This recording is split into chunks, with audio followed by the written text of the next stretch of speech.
Adequate notice of this meeting has been provided to the Co-Star, the official newspaper of the Borough of Belmar, and the Asbury Park Press, and notice of this meeting was posted on the bulletin board of the municipal building. Take roll call. Councilwoman Donovan? Here. Mayor Buckfusco? Here. Councilman Rondero? Here. Councilman Levis? Here. And Councilwoman McKinney is absent.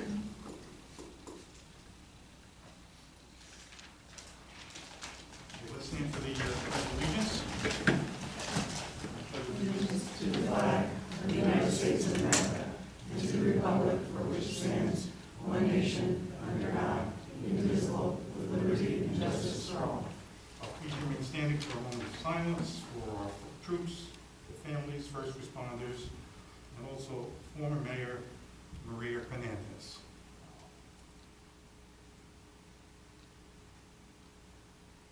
Thank you.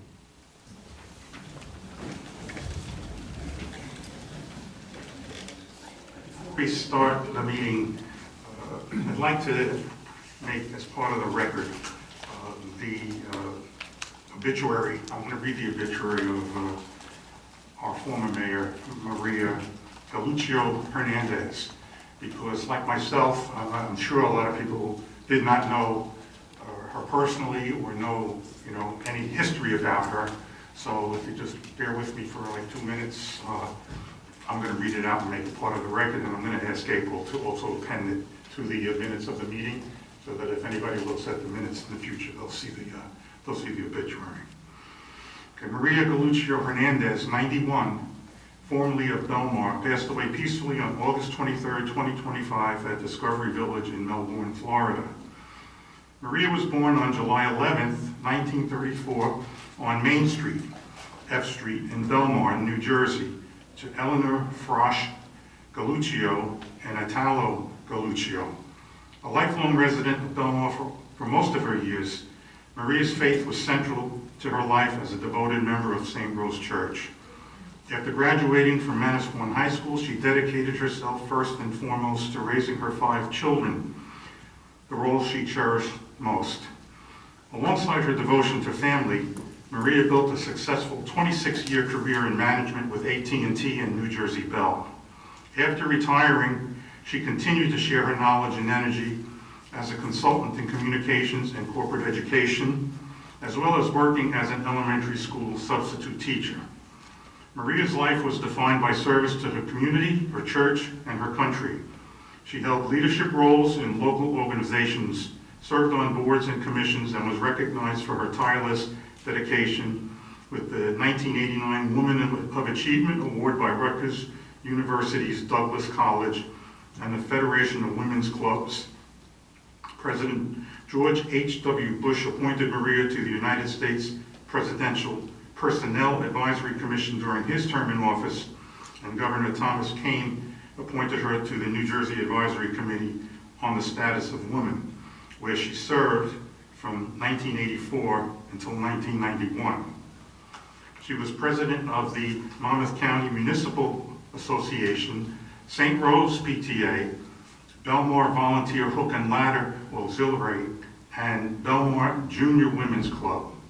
She was a former director of the New Jersey League of Municipalities, a former board member of the South Monmouth Regional Sewage Authority, and a former member of the Belmar Women's Club, New Jersey Telephone Pioneers, and an honorary member of Boy Scout Troop Number 40. She also made history as the first woman mayor of Belmar, as well as the first woman to serve on the town's planning board, Board of Adjustment, and as a borough commissioner. In each of these roles, Maria was admired for her persistence, her ability to bring people together, and her deep love of her hometown. Those who knew Maria well admired her energy and endless perseverance. She loved traveling with her husband, but her favorite place was Disney World. She spent countless days in Disney World with her children and grandchildren. Maria was predeceased by her parents, Eleanor and Italo Galuccio, her husband, William Dwayne Hernandez, her grandchild, Bridget Nicole Bogdan. She is survived by her 5 children, Maria Greco and husband Guy Falcioni of Melbourne, Florida, Donna Hernandez of Toms River, William M. Hernandez of Melbourne, Florida, Gina Clark and husband Stephen of Melbourne, Florida, Dr. Lori Bogdan and husband Dr. Joseph Bogdan of Spring Lake. 12 wonderful grandchildren, including one little angel, and 8 great-grandchildren. Relatives and friends are invited to attend the Mass of Christian Burial on Thursday, September 18th at 10:30 a.m. at St. Rose Church, 603 7th Avenue in Belmar. Interment will follow in the family plot at St. Catherine's Cemetery, Seagirt. In lieu of flowers, memorial donations may be made to Tunnel to Towers Foundation. Funeral arrangements have been entrusted to the O'Brien Funeral Home, Wall Township. To offer condolences to the family, please visit www.o'brienfuneralhome.com. Okay, let's move on to the workshop at this point. Councilwoman Donovan, any workshop? I was hoping I could I was interested in hearing more about what was going on Fifth Avenue. I know there was some infrastructure work being going on there. Yes. If you've traveled down Fifth Avenue, you'll notice there's many pipes, green, blue, many other kinds of huge concrete, I don't know what you call them, but they're going in the ground. So there will be a letter going out to property owners on Fifth Avenue from Main Street to C Street. I have a copy of it here. It will also be posted on the website. So I'm just going to take another minute to just read that out so everybody knows exactly what's going on. I'm testing my reading abilities tonight as we do this.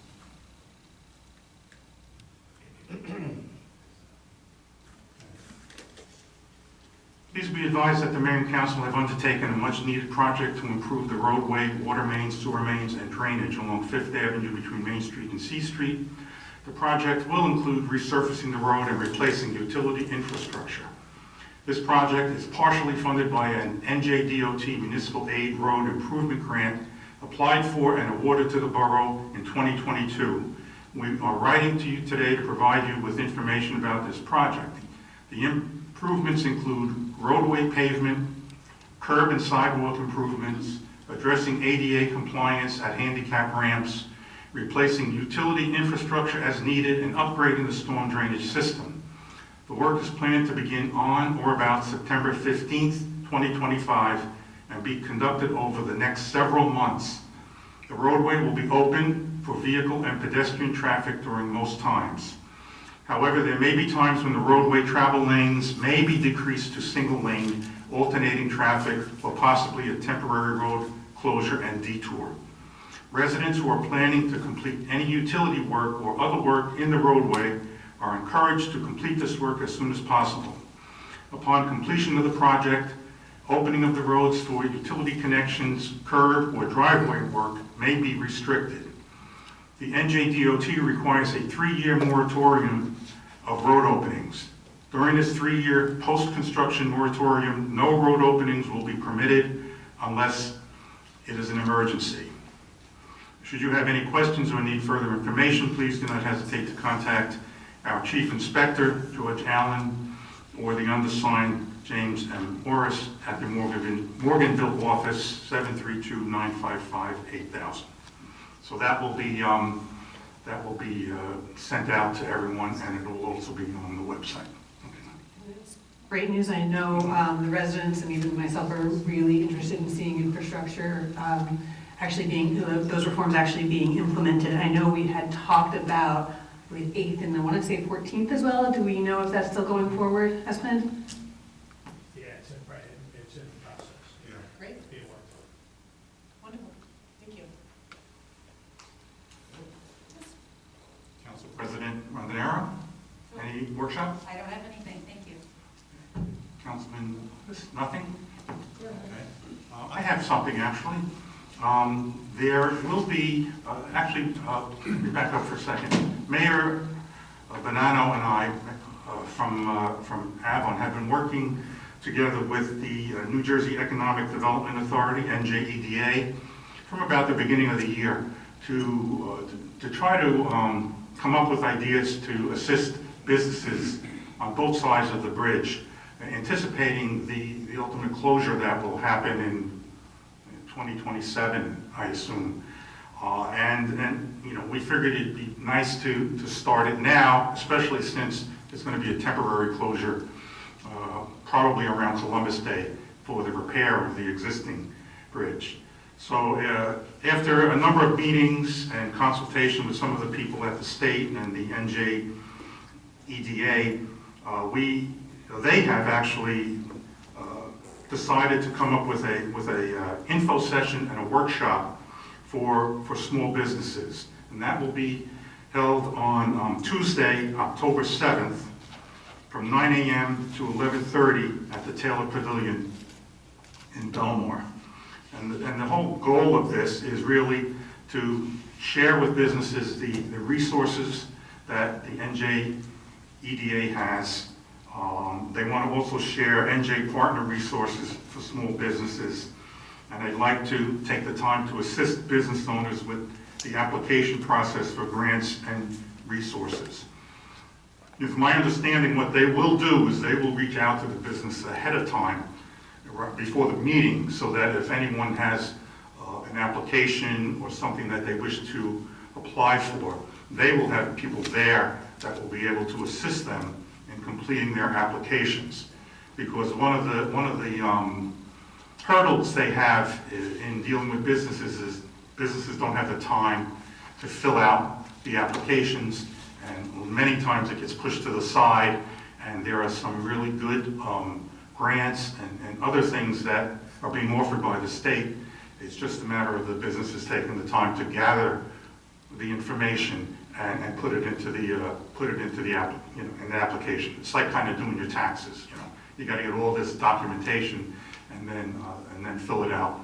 So we're looking forward to that. I will make an announcement at every meeting, you know, up to October 7th to remind the businesses of that, and they should also be getting a notice directly about the meeting. Okay, so that I'm looking forward to that. And it's for both Avon and Belmar businesses. And I think that's all I have. Okay, let's move on to petitions. I did not receive any petitions. Minutes? I have a motion to approve the minutes of the August 19th meeting. Motion. Second?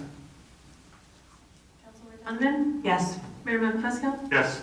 Councilman Rodinero? Yes. Councilman Levis? Yes. Reports of council. Kind of did the same thing with the workshop, so if you have anything to report, speak up. Forever hold your peace.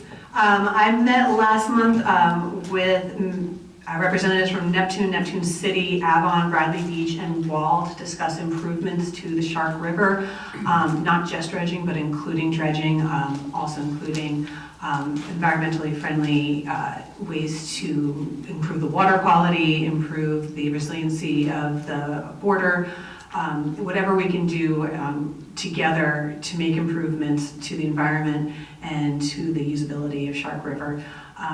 So we hope to continue those conversations going forward, and I'm very optimistic about what that group can accomplish. I want to say thank you to Goodwill and Jersey Shore Runners Club for a wonderful Belmar 5 and Belmar Kids race. Unfortunately, I ran it, but mostly everyone was better than me. The next Environmental Commission meeting will be on Thursday at 6:30. We'd love for you to join us. We have been with residents to discuss their concerns about the border, the riparian border going around the lake, and DPW was kind enough to walk the lake with us, and we picked out places to both thin and trim back some of that growth. So thank you to everyone. Please continue to reach out with ideas for improvements or what we can do to make your experience of Silver Lake even better as we move forward with the large-scale improvements. I want to say thank you to Chris Smith. Representative Chris Smith actually has secured $50 million in federal funding in the House Appropriations Bill for a dredging, I don't know what the right word is, machine, for use in Shark River and the Manasquan Inlet. Now this still has to go through the rest of the federal process, but we all appreciate his advocacy on behalf of our collected towns and on behalf of the Shark River. Finally, one fun thing coming up, Sunday, September 21st, we have a resident who is a member of the board of the Yogi Berra Museum, which is in Montclair, in the university there. On September 21st, they are looking to set the Guinness Book of World Records for the largest simultaneous game of catch. So he had reached out to me and invited me to go along, and I would like to extend the invitation to everyone. If anyone's interested, if enough people are interested, we can get together, transportation to go up. He reached out because of the work we've been doing on the softball field, but I know this is a town that's enthusiastic about its sports, and why not? Mr. McGill, I expect to see you there. You do have to bring them in. So please reach out, cdonovan@belmar.com if you're interested. Thank you. Okay, Council President Rondinero. Thank you, Mayor. The Belmar Housing Authority met last Monday, and they are publishing a bid for repair of the facade. So that is happening. I think went out in the Asbury Press yesterday or today, and then will be in the CoStar on Thursday. So that's a fantastic. We're finally at that point. The wait list is still open, but it is closing September 19th. So if you know anyone who wants to be on the waiting list for the Belmar Housing Authority, please go to their website, or you can inquire here or talk to Director DeSantis. Also at the Belmar Housing Authority, we will be having their annual 9/11 ceremony, which should be, it's always very nice. There's a releasing of the doves. EMS Director Rob DeMartin will be speaking. We'll have other speakers as well, and it's something that initially resident Jean Murray and Ellen Ramey started, and that Ellen Ramey continues to support, and so we're happy to support her as the borough, and you're all welcome to come. Please come. Also on 9/11, we will have the Tribute in Light again, the Light Up the Shore, sponsored by Raising 4. That's at 8:30 by the Howard Rowland Pavilion. So please, if you can make it, that would be great. We have the spaghetti dinner for the San Gennaro Festival this Friday, 5 p.m. If you'd like to come, proceeds, it's $10, and proceeds go to the Belmar Elementary PTO. San Gennaro itself is this coming Saturday. The Mass is at 10 o'clock at St. Rose, and then the procession and festival is at 11 o'clock. The library had their meeting, is that yesterday? Yes. Okay, yesterday. It's been a busy week. They're looking to seal up and improve the facade around the building. It's not in complete disrepair or anything, but they want to make sure that they seal it up so that it is, will weather many more years. And then September 18th, Pat Roddy will be back on the lawn playing from 5 to 7. Please come out. And Hispanic Heritage Month we have a field day, September 20th. And then we also have a performance and dance party coming up as well. So I'll let you know more at the next council meeting. And I just want to say thank you for everyone who participated in all of the events this weekend. We had a plethora of very, very important events, including the Surfers Healing, Autism, Beach Bash, the Fallen Heroes 5K, the Belmar Pro. It's just some fundraisers for Hook and Ladder. There's just so much that goes on in Belmar, and we appreciate everyone involved. Oh, sure. The mayor and I had the pleasure of stopping in at the Center Square thrift store, which was celebrating their 10th anniversary in town in Belmar.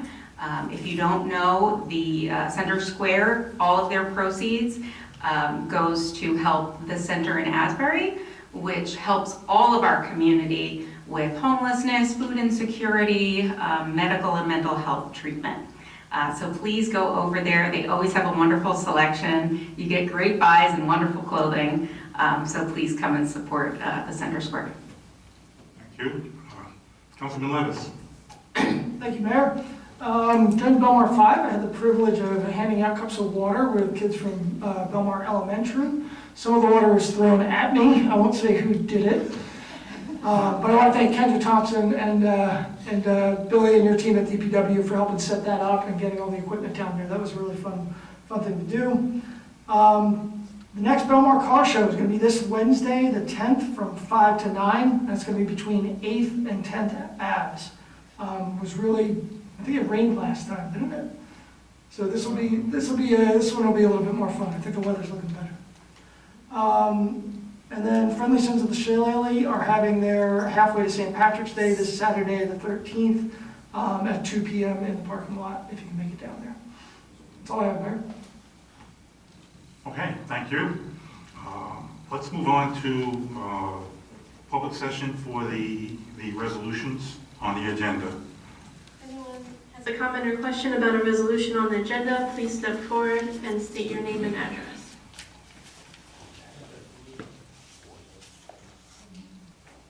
Can I have a motion to close the public session? I'll make the motion. Second. All in favor? Aye. Aye. Can I have a motion to approve the resolutions as listed on the consent agenda? I'll make the motion. Second.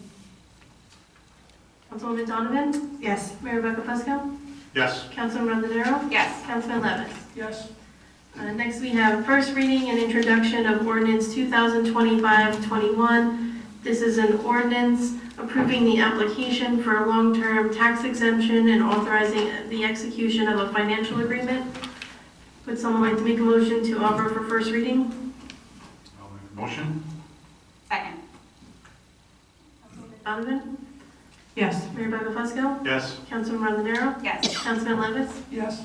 Next is ordinance 2025-10. This was introduced previously, but has had some revisions, so we're reintroducing. It's an ordinance amending and supplementing section 40-7.34 entitled Affordable Housing Mandatory Set-Aside Requirement. Do we have a motion to offer for first reading? Make the motion. Second. Councilwoman Donovan? Yes. Mayor Rebecca Fusco? Yes. Councilman Rondinero? Yes. Councilman Levis? Yes. Next is ordinance 2025-11. This is also an ordinance that was previously introduced and has been amended. This is ordinance amending Chapter 40, zoning districts, creating an overlay district. Would someone like to offer for first reading?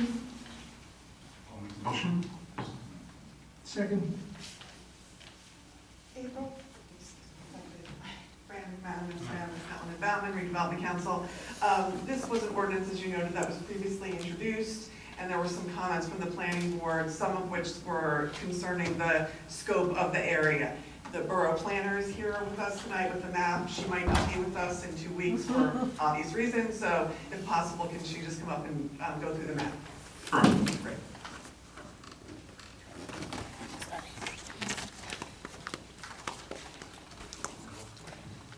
Sure. So I don't know where you want to hold it, so everyone can see. So this ordinance is just an overlay zone that's part of the required affordable housing requirements. You can see the proposed overlay zone that will be included with the ordinance is basically every property fronting on Main Street for the length of the borough. So, and that's really all it is.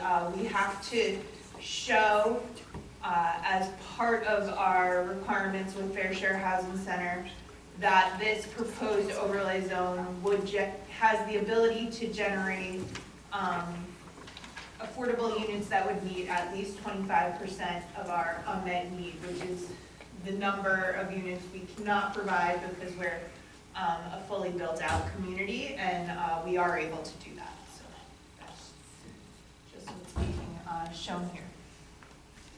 Can you go a little more into what the exact changes are compared to what there is now? So this is just an overlay zone, so all of the existing underlying zoning remains.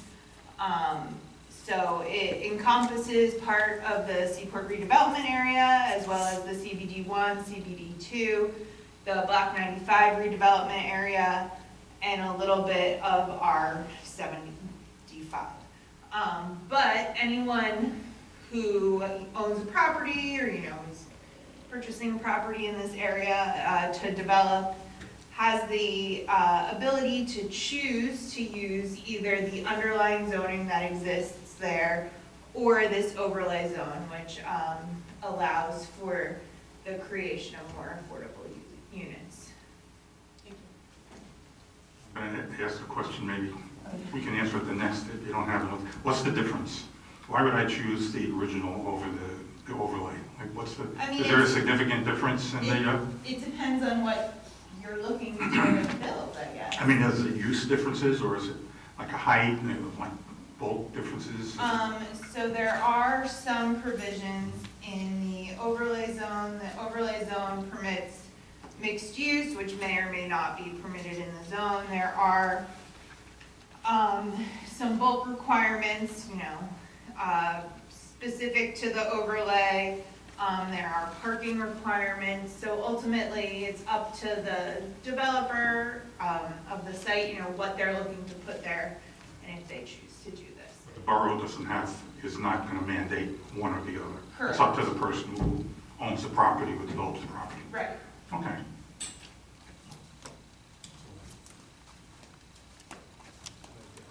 Great. I don't recall, did we vote on that? I got a motion and a second. Roll call. Councilwoman Donovan? Yes. Mayor Buckfesto? Yes. Councilman Rondonero? Yes. Councilman Levis? Yes. Next, we have second reading and public hearing on ordinance 2025-19.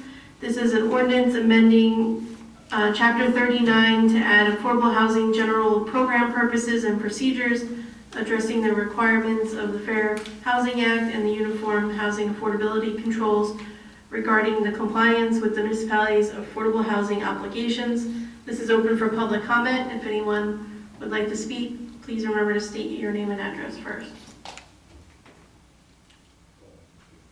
Okay, Mr. Kramer? We'll get you the mic. Eugene Creamer, 4th Avenue. Eugene Creamer, 4th Avenue. This ordinance was introduced on August 19th. Approximately 22 plus or minus days have gone since then. But please refer to the last page, page number 21, if you have the ordinance in front of you. And there's a section there with the heading of the planning board. And there's a statute reference for the municipal land use law regarding the referral powers of the planning board. I guess what I want to mention here is that the planning board is entitled to 35 days to review an ordinance for development, and it's only been 22 days.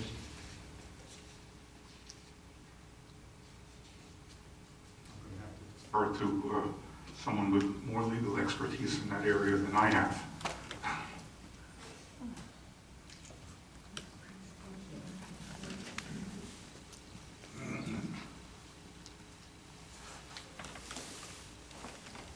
Was this provided to the planning board at their last meeting for review?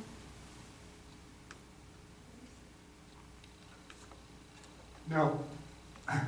I watched the video of the Belmar Planning Board, and there was no mention of this ordinance at all.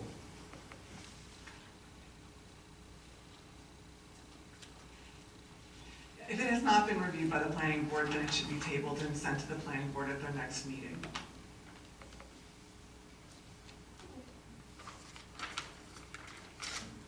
Okay, any other comments? Unless you're not finished. No, actually, Mayor, it's not time to comment. No, on this ordinance, I'm saying. Well, that's what I'm saying. There's no time. There's not time for comment here. I would like to see what the planning board comments are first. Okay. Okay, thank you. Anyone else on this ordinance? Mr. Dilberger? If this is it tabled? Yes. All right, well,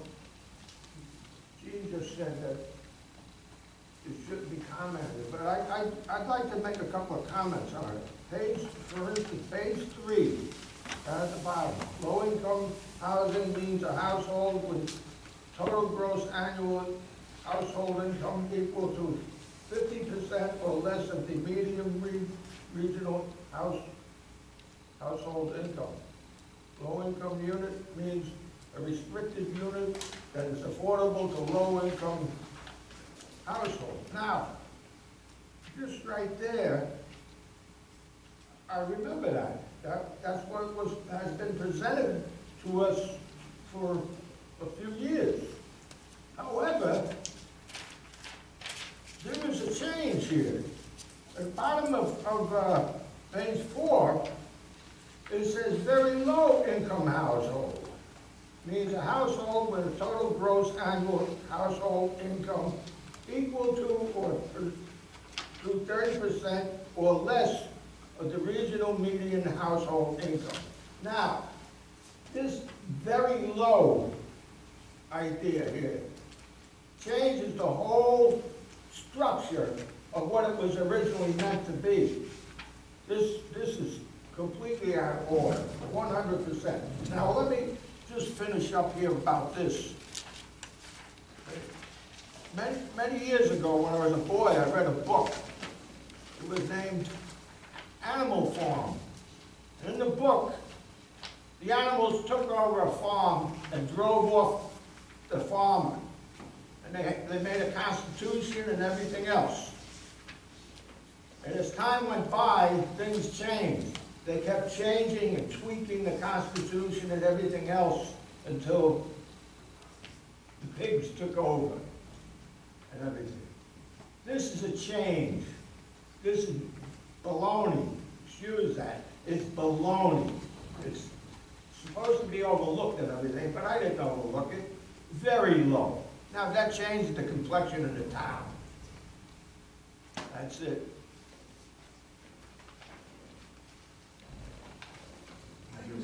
That's a statutory requirement that's consistent with the Fair Housing Act. There are 3 categories of affordable units. There's very low, low, and moderate units. And the statute requires that all of them be provided. That's consistent with the statute and also consistent with the regulations, the UHAC regulations. The bottom line is we don't have the authority to change them or modify them or eliminate them. We have to go with what is in the state legislation.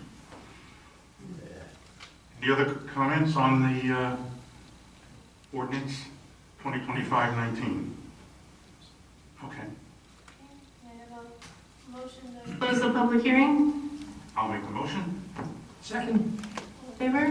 Aye. And can I have a motion to table the ordinance? Motion. Second. All in favor? Aye. Okay, now we're on the public session. Please remember to state your name and address when you come up to the microphone.